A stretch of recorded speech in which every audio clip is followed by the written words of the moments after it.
Breaking news, Agit Kabayel panalo by TKO sa round 3. Nakalaban niya si Damian Nakalbo. May kartadang 17 wins, 11 KOs, may isang talo na. Bago ang laban nila, undefeated ito pero binaklas lang ni Agit Kabayel sa round 3. Kaya may bagong kartada na si Kabayel na 27 wins, 19 KOs, wala pa ring talo. Nadepensahan pa rin ang WBC Interim Heavyweight Belt. Matapos ang kanyang impresibong panalo, hinamon agad si Alexandre Usyk. Prospects ito mga boss pero may edad na 33. Matagal na panahon din yung inantay niya para umakyat sa mga rankings. Kung patulan ito ni Alexandre Usyk, magandang laban sa heavyweight division. Kaya abangan natin yan si Agit Kabayel mga boss, isang German fighter. Sa iba pang balita, ayon sa post ng Viva Promotions, pina-finalize na ni Sean Gibbons ang bakbakan ni Pedro Taduran at Oscar Collazo. Nasa Puerto Rico ngayon si Sean Gibbons para sa negosasyon kay Oscar Collazo. Kaya abangan daw natin ang official announcement sa unification fight. Hawak ni Pedro Taduran ang IBF at hawak ni Oscar Collazo ang WBA at WBO.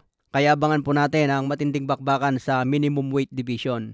Ito na ang pinakamababang division sa boxing. Sa iba pang balita, Oscar De La Hoya, nilatag niya ang patakaran tungkol sa bakbakan ni Beryl Ortiz versus Jaron Ennis. Ayon sa video ni Oscar De La Hoya, meron daw 2 hanggang 3 laban si Beryl Ortiz. Lahat daw ito big fight. Pwede raw labanan ni Beryl Ortiz si Errol Spence o kaya si Sebastian Fundora na WBC Super Welterweight Champion. Matagal nang hindi lumalaban itong si Errol Spence mga boss. Huling laban niya kontra Terence Bud Crawford.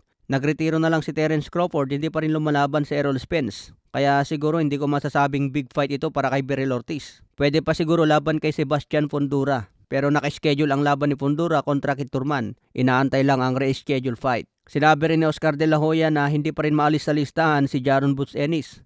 Pero kung interesado raw si Eddie Hearn na ikas ang laban na ito, dapat daw 60-40 ang hatian pabor kay Beryl Ortiz. Plus 5% na lang kung sino ang manalo sa laban. Kumbaga 60-40 bago ang laban, kung sino ang manalo, plus 5% pa sa panalo. So abangan daw natin kung papayag si Eddie Hearn sa mga kondisyones ni Oscar De La Hoya. Si Eddie Hearn daw kasi ang naghahabol sa laban na ito, kaya dapat lang na si Beryl Ortiz ang A-side. Samantala maraming expert naman ang nagsasabi na kung skills ang pagbabasihan, makakalamang si Jaron Ennis kontra Beryl Ortiz. Kaya yamado daw dyan si Jaron Boots Ennis kung sakaling magtapat.